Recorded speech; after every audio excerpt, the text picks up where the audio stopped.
जय हिंद दोस्तों। तो क्या हाल है। आज की इस वीडियो में हम लोग क्लास 10th के गणित के जो आपका गणित है उसके हम लोग 50 क्वेश्चन को देखेंगे जो कि मॉडल पेपर के हिसाब से होंगे। और ये 50 क्वेश्चन आपके बोर्ड एग्जाम 2022 के लिए काफ़ी इंपॉर्टेंट में से एक है। तो जो बच्चे भी 2022 के लिए प्रिपरेशन कर रहे हैं वो लोग इन सभी क्वेश्चन को आप लोग जरूर ऐसे प्रैक्टिस करेंगे। ये मॉडल पेपर का क्वेश्चन है, काफ़ी इंपॉर्टेंट, ठीक है। तो 2022 के लिए है तो आप लोग तैयारी जरूर करेंगे, वीडियो को पूरा देखेंगे ताकि आप लोग की तैयारी अच्छे से हो सके, ठीक है। तो चलिए हम लोग पहले प्रश्न से स्टार्ट करते हैं। पहला प्रश्न जो है आपके स्क्रीन पर है, आप लोग देख सकते हैं। क्वेश्चन है कि बिंदु -3, +5 किस चतुर्थांश में स्थित है। तो देखिए इस तरह के एक सवाल आपके एग्जामिनेशन में जरूर पूछे जाएंगे। तो सबसे पहले देख लीजिए कि चतुर्थांश होता क्या है। तो देखिए ये हो गया एक्स एक्सिस और ये हो गया वाई एक्सिस, और इधर का जो भाग है ये पहला चतुर्थांश हो गया, ये दूसरा चतुर्थांश हो गया, ये तीसरा चतुर्थांश हो गया और ये चौथा चतुर्थांश हो गया। तो देखिए पहला चतुर्थांश में एक्स और वाई दोनों प्लस में, उसके बाद दूसरा में एक्स हो गया माइनस में लेकिन वाई हो गया प्लस में, तीसरा में होता है दोनों माइनस में, और चौथा में एक्स होता है प्लस में लेकिन वाई होता है माइनस में। अब देखिए क्वेश्चन कर रहा है कि -3 मतलब कि पहला एक्स है जो माइनस में है और वाई क्या चीज़ में है, प्लस में है। तो ये आप देख सकते हैं कि ये द्वितीय चतुर्थांश में है। तो इसका सही आंसर होगा ऑप्शन बी। उसके बाद दूसरा क्वेश्चन देखिए, ये भी क्वेश्चन काफ़ी इंपॉर्टेंट है, इसको भी आप अच्छी तरह से समझिए। कहता है कि निम्नलिखित में कौन परिमेय संख्या है। तो देखिए ऑप्शन ए में है 2 - √3। तो देखिए 2 है जो परिमेय संख्या है लेकिन √3 है वो अपरिमेय है, और जब कोई परिमेय संख्या में कोई अपरिमेय घटावेंगे तो उसका रिजल्ट होगा वो अपरिमेय होगा। उसके बाद बी में है √5, तो ये भी अपरिमेय संख्या है। सी में कहता है कि 2√3/√3। तो देखिए इसमें √3 से √3 कैंसिल करेंगे तो हमारा जो संख्या बचेगा वो 2 बचेगा। तो इसलिए इसका सही आंसर है ऑप्शन सी 2 है जो एक परिमेय संख्या है। उसके बाद डी में है √6, तो √6 है वो भी है जो अपरिमेय संख्या है। उसके बाद तीसरा क्वेश्चन देखिए, इसको भी अच्छी तरह से समझिए। कहता है कि एक द्विघात समीकरण का घात होगा। तो देखिए सबसे पहले आपको बता दें कि रैखिक समीकरण होता है उसका घात 1 होता है लेकिन प्लस में होता है, और द्विघात समीकरण है उसका भी घात 2 होता है लेकिन प्लस में होता है। त्रिघात समीकरण का है घात 3 होता है वो भी प्लस में, मतलब कि इसका घात कभी माइनस में नहीं होगा। तो चलिए इसको आप समझ गए होंगे कि इसका जो आंसर होगा वो होगा ऑप्शन ए +2। उसके बाद चौथा क्वेश्चन को देखिए और अच्छी तरह से समझिए। कहता है कि sin² 45 डिग्री या +cos² 45 डिग्री का मान कौन है। तो दोस्तों आप एक फार्मूला पढ़े होंगे कि sin² थीटा +cos² थीटा बराबर 1, और यहाँ पर थीटा का मान है वो 45 डिग्री दिया हुआ है। मतलब कि यहाँ पर अगर कुछ भी रहेगा 45 के जगह पर 17, 18 कुछ रहे वो उसका मान होगा जो एक ही होगा। मतलब कि sin² थीटा +cos² थीटा बराबर 1 होता है, तो वहाँ पर कुछ भी रहेगा तो उसका मान एक ही होगा। उसके बाद पाँचवा देखिए, पाँचवा क्वेश्चन कहता है कि प्रायिकता का अधिकतम मान होता है। तो प्रायिकता का जो अधिकतम मान होता है वो 1 होता है। और देखो दोस्तों सबसे पहले आपको बता दें कि प्रायिकता का जो मान होता है वो 0 से लेके, मतलब कि 0 से लेके 1 के बीच में होता है। मतलब कि अगर -1 है तो वो प्रायिकता नहीं होगा, और अगर 1 से बड़ा मतलब कि 1 पॉइंट कुछ है तो वो भी प्रायिकता नहीं होगा, और अधिकतम मान 1 ही होता है। तो इसका सही आंसर है ऑप्शन बी। और कहेगा कि इसमें से कौन प्रायिकता नहीं हो सकती। तो देखिए अगर 1 के से कम है तो वो भी प्रायिकता नहीं होगा, और 1 से ज़्यादा है तो वो भी प्रायिकता का मान नहीं होगा। मतलब कि अधिकतम मान होता है वो हमेशा 1 ही होता है, उससे ज़्यादा मान नहीं हो सकता है। उसके बाद अगला क्वेश्चन देखिए, ये भी क्वेश्चन काफ़ी इंपॉर्टेंट है। इसमें बहुत सारे स्टूडेंट हैं वो कंफ्यूज हो जाते हैं। कहता है कि पाई है, तो पाई है वो एक अपरिमेय संख्या है, इसमें कंफ्यूज नहीं होना है। इसका सही आंसर है ऑप्शन सी अपरिमेय। इसमें कंफ्यूज इस तरह से हो जाते हैं कि पाई का वैल्यू है वो 22/7 होता है, और 22/7 है वो p/q के रूप में है, तो उसको परिमेय संख्या मान देता है। लेकिन इसमें कंफ्यूज नहीं होना है, पाई है जो एक अपरिमेय संख्या है। उसके बाद देखिए सातवां क्वेश्चन, सातवां क्वेश्चन में कह रहा है कि बहुपद x² + 2x + 1 का एक शून्यक है, इसमें से हमको एक शून्यक निकालना है। तो देखिए इसको किस तरह से हम शून्यक निकाल सकते हैं। तो सबसे पहले इसको x² करेंगे अब +2x है तो +x और +x इसको हम लिख सकते हैं और +1। उसके बाद देखिए इसमें से x कॉमन लेंगे तो x +1 बचेगा, इसमें प्लस एक कॉमन लेंगे तो यहाँ पर भी x +1 बचेगा और इसको हम लिख सकते हैं कि x +1 और इंटू x +1। तो इसका देखिए x +1 बराबर 0 करेंगे या फिर x +1 बराबर 0 करेंगे, दोनों पर सेम है। तो x +1 बराबर अगर हम 0 करेंगे तो x का जो वैल्यू आएगा वो होगा -1। इसका जो एक शून्यक है वो क्या चीज़ है, -1, यानी कि 7वां का बी है जो सही आंसर है। इसको आप खुद से भी ट्राई कर सकते हैं। उसके बाद देखिए 8वां प्रश्न कहता है कि एक वृत्त पर कितनी स्पर्श रेखाएं खींची जा सकती है। तो दोस्तों इसका जो सही आंसर है, कोई वृत्त पर कहेगा तो अनंत स्पर्श रेखा हम खींच सकते हैं। जैसे कि कोई वृत्त है तो इस पर हम कितने स्पर्श रेखा, कोई भी अनंत की खींच सकते हैं, मतलब कि कहीं भी उससे स्पर्श करके हम बहुत सारे स्पर्श रेखा को खींच सकते हैं। लेकिन कहेगा कोई बाहरी बिंदु से, अगर बाहरी बिंदु से कहेगा तो इस पर हम सिर्फ 2 स्पर्श रेखा खींच सकते हैं, इससे एक इस तरह से। मतलब कि कोई बाहरी बिंदु से कहेगा तो उस पर हम 2 खींच सकते हैं, लेकिन कहेगा कि एक वृत्त पर तो उस पर हम अनंत खींच सकते हैं। सिर्फ वृत्त पर कहेगा तो उस पर अनंत खींचेंगे, लेकिन बाहरी बिंदु से वृत्त पर कहेगा तो उसमें हम सिर्फ 2 खींच सकते हैं। तो इसमें आपको कंफ्यूज नहीं होना है, इसको आप सही मार्क के आना है। उसके बाद अगला क्वेश्चन देखिए, ये भी क्वेश्चन काफ़ी इंपॉर्टेंट है। कहता है कि आंकड़ा, ये जो आंकड़ा दिया हुआ है इसका परिसर क्या होगा, मतलब कि इसका परिसर निकालना है। दोस्तों परिसर निकालने का एक सिंपल सा फॉर्मूला होता है, उच्च सीमा माइनस निम्न सीमा। तो देखिए उच्च सीमा इसमें कितना है, 30 है, तो 30 लिखेंगे और माइनस करेंगे, निम्न सीमा 9 है तो 30 - 9 करेंगे तो हमारा जो आंसर आएगा वो कितना आएगा, 21, यानी कि ऑप्शन बी हमारा सही आंसर है। उसके बाद देखिए 10वां प्रश्न। 10वां प्रश्न डायरेक्ट आपको फॉर्मूला दिया हुआ है कि sin 90 - थीटा बराबर, तो sin 90 - थीटा बराबर होता है cos थीटा। तो इसका सही आंसर है ऑप्शन सी। उसके बाद देखिए 11वां प्रश्न, इसको बारीकी से समझिए।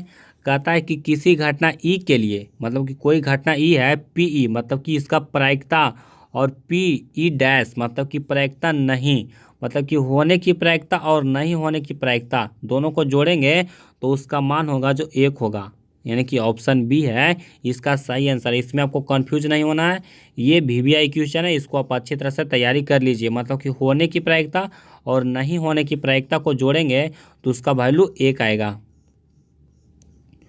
उसके बाद देखिए 12वां क्वेश्चन जो कि काफ़ी इंपॉर्टेंट है, इसमें भी आंकड़ा इतना दिया हुआ है, करा है बहुलक। तो दोस्तों इसमें बहुलक हम किस तरह से निकाल सकते हैं, तो जिसका मान ज़्यादा दिया हुआ है, मतलब कि जो ज़्यादा बार रिपीट हुआ है उसको हम बहुलक मान लेते हैं। तो देखिए इसमें कौन है जो बहुलक है, तो देखिए इसमें 11 को देखिए, तो 1 बार है, 2 बार है और 3 बार है। मतलब कि 11 है वो 3 बार है और बाकी इससे ज़्यादा नहीं है, मतलब कि 2 बार है और 1 बार है। तो इसका सही आंसर होगा ऑप्शन सी।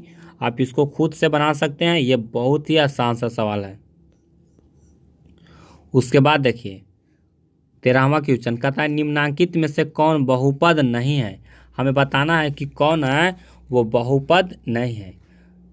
तो देखिए ऑप्शन ए में है कि x² + √3, बी में है -5x, सी में कहता है कि 3x⁵ प्लस x⁴ और +3, और डी में है x² + 4x और +4।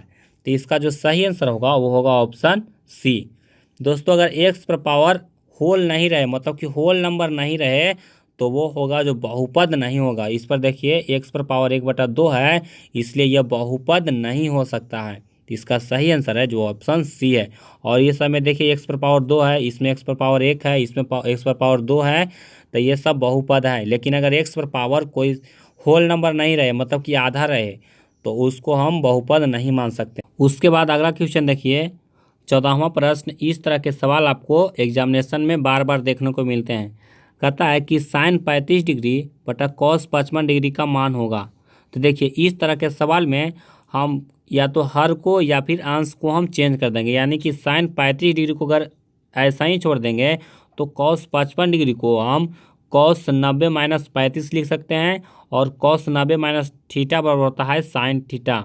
तो साइन 35 डिग्री, मतलब कि दोनों का मान बराबर हो जाएगा और इसका जो आंसर होगा वो 1 होगा।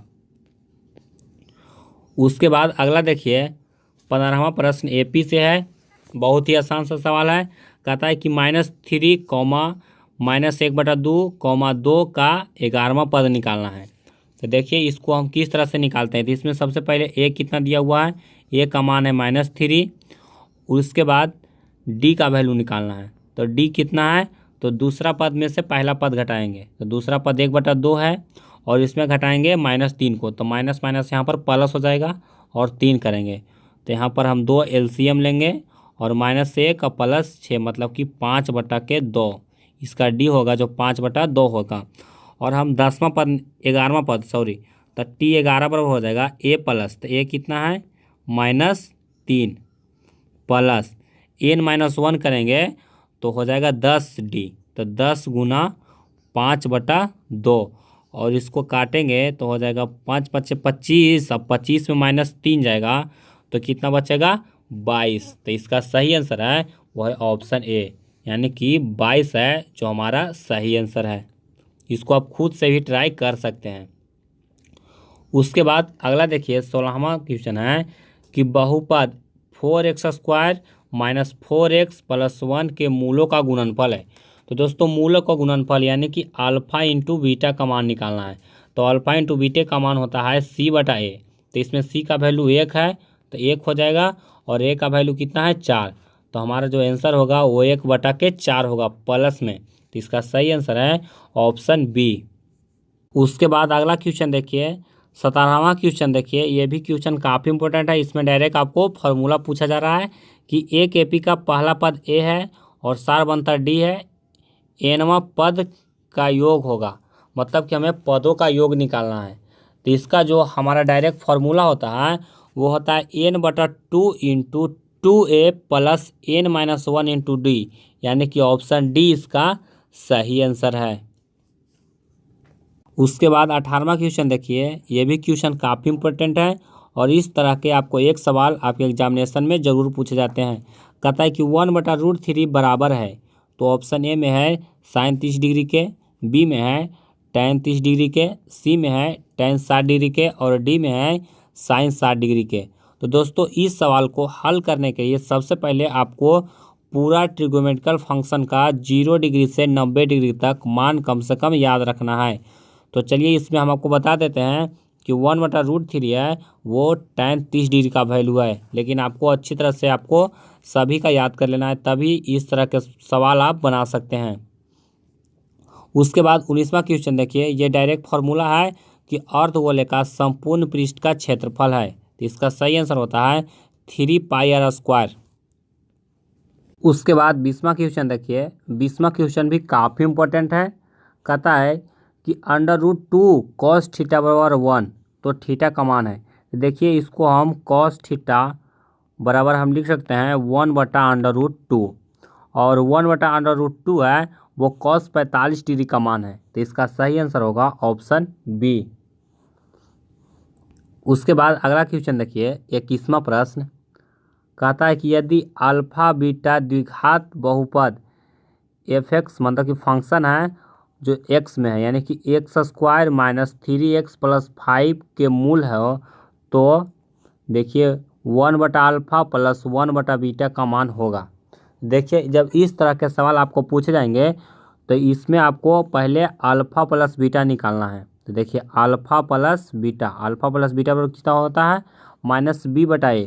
तो यहाँ पर -b धरेंगे तो यहाँ पर 3/1 होगा और उसको हम 3 लिख सकते हैं। और उसके बाद निकालना है अल्फ़ा इंटू बीटा, तो अल्फ़ा इंटू बीटा पर होता है c/a। तो c कितना दिया हुआ है 5 और एक कितना है 1। अब देखिए इसमें आप आइए, तो इसमें दोनों का एलसीएम लेंगे। तो एलसीएम लेंगे तो नीचे हो जाएगा अल्फ़ा इंटू बीटा और ऊपर क्या चीज़ हो जाएगा बीटा प्लस अल्फ़ा। तो बीटा प्लस अल्फ़ा या फिर अल्फ़ा प्लस बीटा दोनों एक ही बात है। और बीटा प्लस अल्फ़ा कितना है 3 है और अल्फ़ा इंटू बीटा कितना है 5। तो इसका जो सही आंसर होगा वो होगा 3/5, यानी कि ऑप्शन सी इसका सही आंसर है। उसके बाद देखिए 22वां क्वेश्चन, कहता है कि यदि द्विघात समीकरण ax² plus bx plus c बराबर 0 के दोनों मूल बराबर हैं तो द्विघात समीकरण का विभक्तर d, यानी कि उसका जो विवेचक है वो क्या है। तो दोस्तों जब द्विघात समीकरण का दोनों मूल बराबर होगा तो जो विभक्तर का मान निकालेंगे वो 0 के बराबर होगा, यानी कि d बराबर 0 होगा। तो इसका सही आंसर है ऑप्शन ए। उसके बाद देखिए 23वां प्रश्न है, कहता है कि कार्तीय तल में स्थित बिंदु 3, -4 में कोटि का मान है। तो देखिए इसमें हमको ये जो बिंदु दिया हुआ है इसमें हमको कोटि का मान पूछा जा रहा है। देखिए इसमें जो हमारा कोटि का मान होगा वो होगा -4, यानी कि ये जो वाई एच के अथी रहता है उसको हम कोटि कहते हैं। यहाँ पर देखिए एक सच हो गया शुरू में, उसके बाद क्या चीज़ हो गया वाई एच, तो वाई एच वाले को हम कोटि बोलेंगे। तो कोटि का मान कितना है तो -4, तो इसका सही आंसर है ऑप्शन ए। उसके बाद देखिए 24वां प्रश्न, कहता है यदि किसी घनाभ की लंबाई l, चौड़ाई b और ऊंचाई h तो घनाभ का आयतन। तो दोस्तों घनाभ का आयतन का आपको डायरेक्ट फॉर्मूला आपको याद होना चाहिए। इसका जो फॉर्मूला होता है वो होता है LBH, यानी कि ऑप्शन ए इसका सही आंसर है। उसके बाद अगला क्वेश्चन देखिए 25वां प्रश्न में काफ़ी इंपॉर्टेंट है। कहता है कि त्रिभुज ABC एक समकोण त्रिभुज है जिसका कोण B 90 डिग्री, A 40 डिग्री और C का मान निकालना है। तो देखिए एक समकोण त्रिभुज है ABC है, मतलब कि ये A हो गया, ये B हो गया और C, और जिसका जो B कोण है वो 90 डिग्री है। तो हम जानते हैं कि त्रिभुज के तीनों कोणों का मान कितना होता है 180 डिग्री, मतलब कि कोण A प्लस कोण B प्लस कोण C बराबर 180 डिग्री। तो यहाँ पर कोण A का मान कितना दिया हुआ है 40, तो इसको 40 लिखेंगे, और प्लस कोण B का मान कितना है 90, और हमें कोण C का मान निकालना है तो कोण C लिख देंगे और बराबर कितना हो जाएगा 180। उसके बाद दोनों को जोड़ेंगे तो 90 और 40 कितना हो जाएगा 130 और प्लस कोण C बराबर कितना होगा 180, और कोण C का वैल्यू निकालेंगे तो 180 माइनस 130 करेंगे तो हमारा जो वैल्यू आएगा वो होगा 50, यानी कि ऑप्शन डी हमारा सही आंसर है। उसके बाद देखिए 26वां क्वेश्चन प्रश्न है कि tan 25 degree, tan 20 degree, tan 65 degree और tan 70 डिग्री बराबर है। तो देखिए इसको में हमको 2 को चेंज कर देना है, मतलब कि 4 को tan में है तो उसमें 2 को हमको cot में चेंज कर देना है। तो देखिए tan 25 डिग्री को हम cot 65 डिग्री से रिप्लेस करेंगे तो इसमें से हमारा जो हो जाएगा ये हो जाएगा cot 25 डिग्री, 90 माइनस थीटा करेंगे तो हमारा 25 डिग्री हो जाएगा, और tan 20 डिग्री है और यहाँ पर tan 70 डिग्री है तो tan 70 को हम cot 20 में चेंज कर सकते हैं। और हम जानते हैं कि tan theta into cot theta का फॉर्मूला होता है वो 1 होता है, तो 1 गुने 1 करेंगे तो हमारा आंसर होगा वो 1 आएगा, यानी कि ऑप्शन बी हमारा सही आंसर है। उसके बाद 27वां क्वेश्चन थोड़ा रटने वाला क्वेश्चन है, इसको आप अच्छी तरह से देखिए। कहता है कि 2 गो त्रिभुज दिया हुआ है, त्रिभुज ABC और त्रिभुज PQR। इसमें से ये कंडीशन दिया हुआ है कि AB बटा PQ बराबर BC बटा RP, ये मतलब कि त्रिभुज है वो समरूप है। तो इसमें जो कोण है वो कौन कौन कोण है वो बराबर होगा। तो देखिए ऑप्शन ए में है कि कोण B बराबर कोण Q, बी में है कि कोण A बराबर P, सी में है कोण A बराबर कोण R, और डी में है कोण B बराबर कोण P। तो इसका सही आंसर होगा ऑप्शन डी, कोण B बराबर कोण P। उसके बाद 28वां क्वेश्चन देखिए, ये भी क्वेश्चन काफ़ी इंपॉर्टेंट है और बहुत ही आसान सा सवाल है। कहता है कि निम्नलिखित में कौन अभाज्य संख्या है।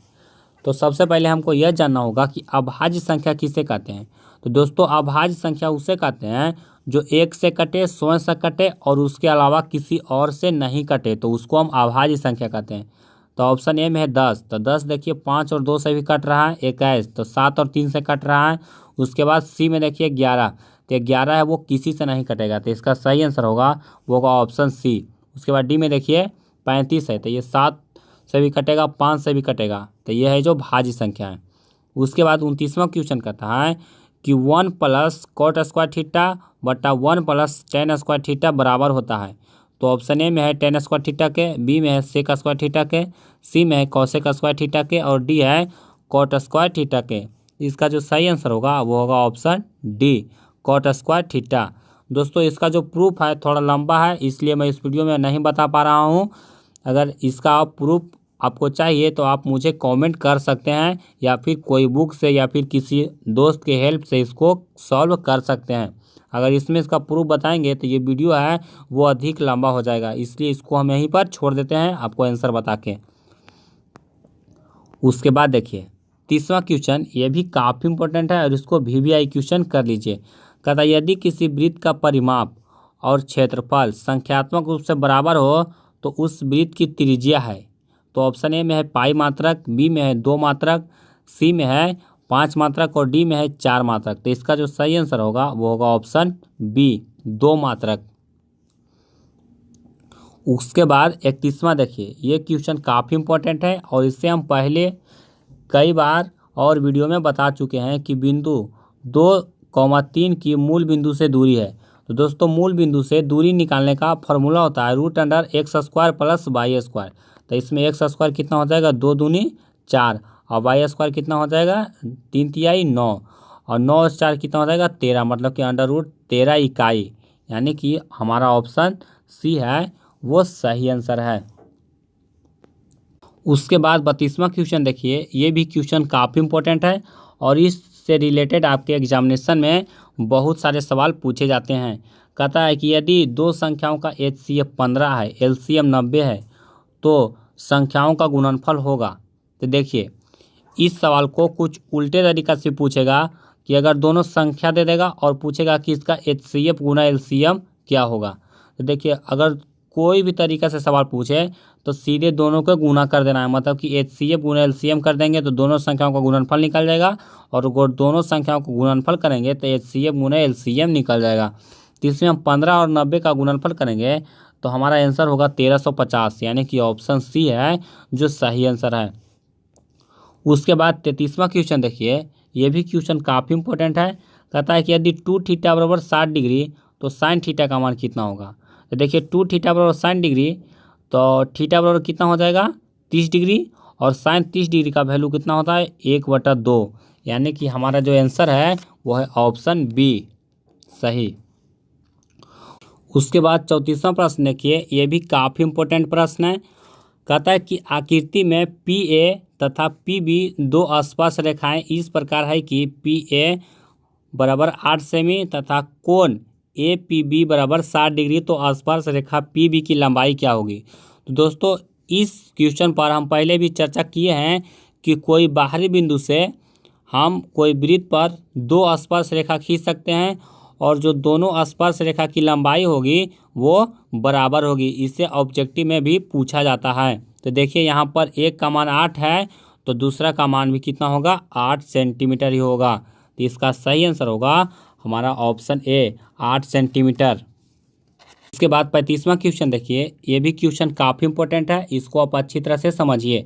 कहता है कि दो रैखिक समीकरण का आलेख प्रतिच्छेदी रेखाएं हैं तब रैखिक समीकरण का हल होगा। मतलब कि दो रैखिक समीकरण हैं और एक दूसरे को प्रतिच्छेद करती है तो उसका जो हल होगा वो मात्र एक हल होगा। तो इसका सही आंसर है ऑप्शन डी, एक हल। उसके बाद देखिए 36वां क्वेश्चन, ये भी क्वेश्चन काफ़ी इंपॉर्टेंट है। कहता है कि दो समान कोणिक त्रिभुजों में उसकी संगत भुजाओं का अनुपात सदैव समान रहता है, किसने कहा। तो ये सबसे पहले थेल्स ने कहे थे। तो इसका सही आंसर है ऑप्शन सी, इसको अच्छी तरह से आप याद कर लीजिए। उसके बाद देखिए अगला क्वेश्चन 37वां क्वेश्चन है कि चक्रीय चतुर्भुज के सम्मुख कोणों का योग होता है। तो चक्रीय चतुर्भुज मतलब कि चक्रीय चतुर्भुज कहने का मतलब कोई वृत्त के अंदर अगर कोई चतुर्भुज है और इसके सम्मुख कोण मतलब कि ये कोण बराबर ये कोण, तो ये दोनों कोण का मान होता है वो 180 डिग्री के बराबर होता है। तो इसका जो सही आंसर होगा वो होगा ऑप्शन डी, 180 डिग्री।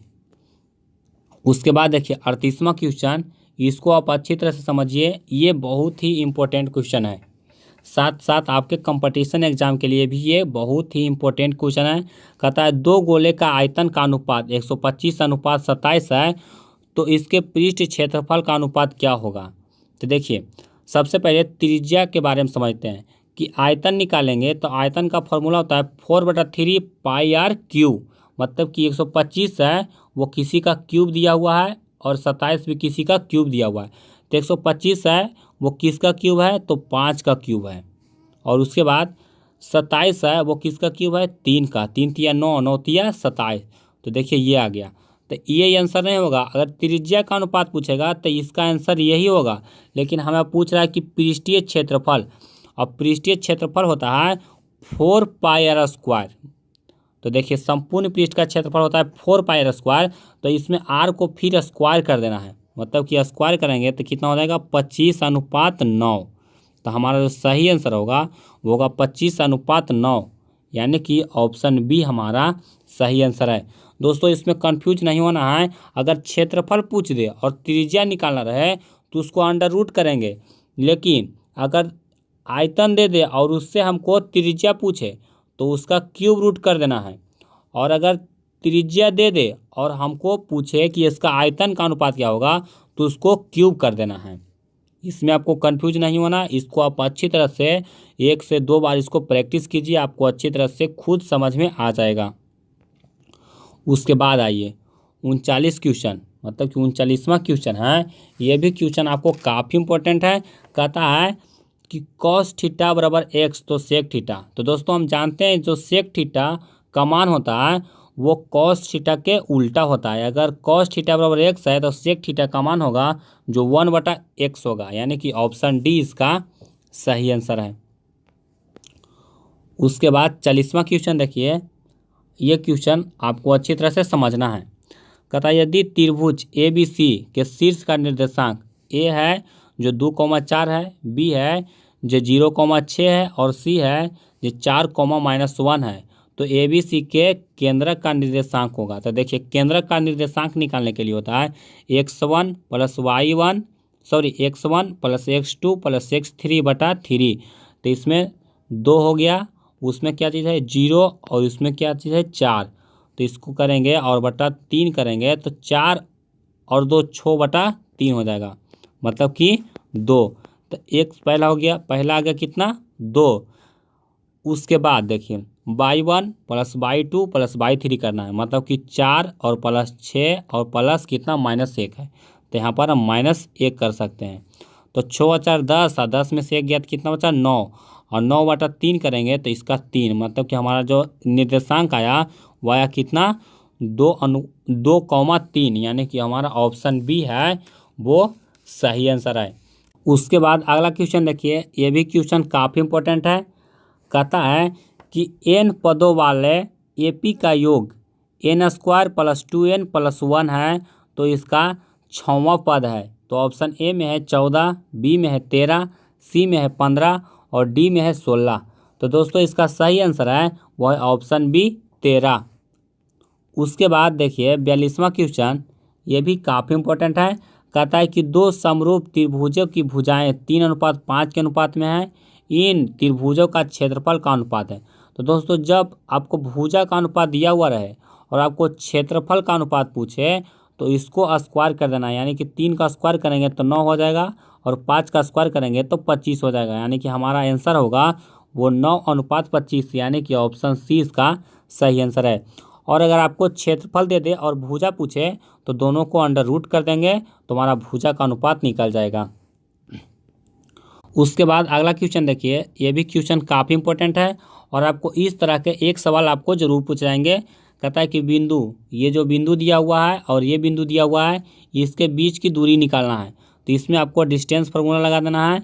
इसमें कोई भी को x और कोई भी को y1 मान लेना है। तो चलिए इसमें 4 में से 2 गया तो कितना बचा 2 और 2 का स्क्वायर कर देंगे और प्लस फिर -1 में -3 घटाएंगे तो कितना हो जाएगा -4 और 4 का स्क्वायर करेंगे और इसके बाद यहाँ पर करेंगे 4 और प्लस 4 चौका 16, यानी कि 16 4 20, यानी कि 2√5।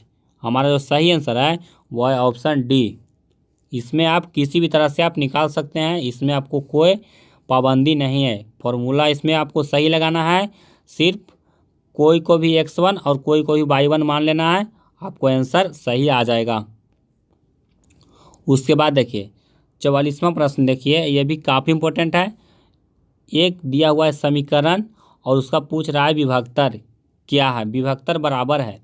तो देखिए विभक्तर निकालने का फॉर्मूला होता है d बराबर बी स्क्वायर माइनस 4ac। तो d बराबर बी स्क्वायर करेंगे तो 25 हो जाएगा, 5 का स्क्वायर और माइनस 4 और गुने a कितना है, a है 2√2, 2√2 हो गया। और c कितना दिया हुआ है √2। तो देखिए इसको अगर हल करेंगे तो हमारा हो जाएगा 25 और माइनस 4 गुने 2 और गुने 2, यानी कि √2 गुने √2 करेंगे तो हमारा 2 ही आएगा। और 25 माइनस कितना हुआ, 4 दूनी 8 और दूनी 16, और 25 में हम 16 घटाएंगे तो हमारा हो जाएगा 9, यानी कि ऑप्शन हमारा ए सही आंसर है। आप इसको घटाकर देख लीजिए। उसके बाद देखिए 45वां प्रश्न, ये भी आपको काफ़ी इंपॉर्टेंट है। बिंदु दिया हुआ है 2 और उसको मिलाने वाली रेखा का मध्य बिंदु का निर्देशांक क्या होगा। तो देखिए मध्य बिंदु का निर्देशांक निकालने के लिए -3 और +3 कितना हो जाएगा, 0 और बटा 2 करेंगे तो 0 ही आएगा। और उसके बाद इसमें 8 और +4 यानी कि 8 4 12 बटा 2 करेंगे तो 6 होगा, यानी कि हमारा जो आएगा 0 और 6। तो हमारा सही आंसर होगा ऑप्शन डी। इसका फार्मूला आपको बता देता हूँ, होता है x1 + x2 बटा 2 और y1 + y2 बटा 2। तो इसका जो सही आंसर आया वो कौन आया, ऑप्शन डी। उसके बाद अगला क्वेश्चन देखिए 46वां क्वेश्चन भी काफ़ी इंपॉर्टेंट है और बहुत ही आसान है। कहता है एक मीनार का उन्नयन कोण उसके 5 से 21 मीटर की दूरी पर 30 डिग्री पर हो तो मीनार की ऊंचाई क्या है। मतलब कि ये कोई मीनार है और उसका उन्नयन कोण यहाँ से कुछ दूरी पर 30 डिग्री हो, मतलब कि यहाँ पर 30 डिग्री, तो हमारा मीनार का ऊंचाई पूछा जा रहा है। तो यहाँ पर कितना दिया हुआ है 21 मीटर और ये कोण कितना है 30 डिग्री। तो देखिए यहाँ पर हमको लगा देना है tan 30 डिग्री का वैल्यू कितना होता है 1/√3। इसको आसान से किस तरह से बना सकते हैं, और tan थीटा होता है p/b। तो p हमारा ये हो जाएगा, यानी कि मीनार की ऊंचाई, उसको हम x मान लेते हैं और h कितना दिया हुआ है 21। तो इसको हम लिख सकते हैं कि x बराबर 21/√3 और इसको परिमेयकरण करेंगे तो √3 और बटा √3 करेंगे तो √3 करेंगे तो 7 या 21, मतलब कि 7√3 हमारा आंसर हो जाएगा, यानी कि ऑप्शन सी हमारा सही आंसर है। उसके बाद देखिए 47वां, कहता है कि दो भिन्न त्रिज्याओं वाले वृत्त हमेशा होते हैं, मतलब कि त्रिज्या अलग अलग है, तो वो जो वृत्त होगा वो किस तरह का होगा। तो ऑप्शन ए में है सर्वांगसम, बी में है समरूप, सी में है सर्वांगसम और समरूप दोनों, और डी है इनमें से कोई नहीं। तो हमारा जो आंसर होगा वो होगा ऑप्शन बी समरूप, मतलब कि दो भिन्न भिन्न त्रिज्या है तो वह समरूप, तो सर्वांगसम तो होगा नहीं, वो हमेशा समरूप ही होगा, और दोनों तो हो नहीं सकता है। तो इसलिए हमारा जो आंसर है वो ऑप्शन बी सही है, मतलब कि दो भिन्न भिन्न त्रिज्या है कोई वृत्त का तो वो दोनों हमेशा समरूप होंगे। उसके बाद देखिए 48वां क्वेश्चन, कहता है यदि कोसेक थीटा बराबर 5/3 तो कॉट थीटा का वैल्यू निकालना है। तो चलिए इसको किस तरह से निकालना है। कोसेक थीटा बराबर होता है h/k p। देखिए तो h का वैल्यू कितना दिया हुआ है 5 और p का वैल्यू कितने दिया हुआ है 3। p का वैल्यू हमारे पास कितना है 3, तो b का वैल्यू निकालेंगे तो b का वैल्यू आप निकाल लीजिएगा। यहाँ पर से 25 का स्क्वायर 5 का स्क्वायर करेंगे और 3 का स्क्वायर करेंगे तो और दोनों को घटाएंगे तो 16 आएगा, 16 यानी कि 4 हो जाएगा। तो हमें निकालना है कॉट थीटा। तो कॉट थीटा बराबर फार्मूला होता है, फार्मूला को आपको अच्छी तरह से याद रखना है। कॉट थीटा बराबर फार्मूला होता है b/k p। तो b का मान कितना है आप यहाँ दे सकते हैं, जो b का मान है वो हमारे पास कितना है 4 है और p का मान कितना है 3 है। तो हमारा जो आंसर होगा कौन, ऑप्शन डी, यानी कि 48 का सही आंसर है ऑप्शन डी 4/3। आप इसको खुद से ही बना सकते हैं। उसके बाद देखिए 49वां प्रश्न है कि दो समरूप त्रिभुज ABC है और त्रिभुज DEC इस प्रकार है कि 2AB = DE और BC = 8 तो EF। तो देखिए इसमें जो AB है इसमें हमारा 2AB बराबर DE है। तो BC बराबर 8 है तो DE कितना होगा, तो इससे भी दोगुना होगा, यानी कि 8 दूनी 16 होगा, यानी कि ऑप्शन ए हमारा सही आंसर है। उसके बाद देखिए 50वां क्वेश्चन, और ये क्वेश्चन काफ़ी इंपॉर्टेंट है। देखिए प्रश्न है कि निम्नलिखित में से कौन सही है यदि त्रिज्या R वाले वृत्त उस त्रिज्याखंड का क्षेत्रफल जिसका कोण P डिग्री है। तो देखिए दोस्तों इसका जो फार्मूला होता है वो होता है πr² थीटा और बटा 360 डिग्री। अब यहाँ पर ऑप्शन के अनुसार देखिए तो इसमें 180 डिग्री है तो ये आपको नहीं होगा। उसके बाद बी देखिए, तब बी में कहता है P बटा 720 इंटू 2πr²।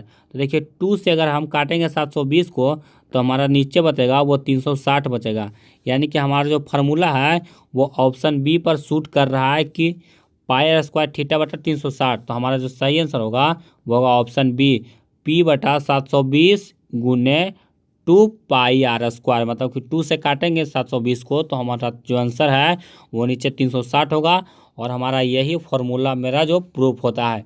तो दोस्तों उम्मीद करता हूँ कि ये वीडियो आपको पसंद आया होगा, और अगर वीडियो पसंद आया तो वीडियो को लाइक करें, और इसी तरह के मॉडल पेपर सॉल्यूशन के लिए आप मुझे कमेंट कर सकते हैं, और इस वीडियो को अपने दोस्तों में ज़्यादा से ज़्यादा शेयर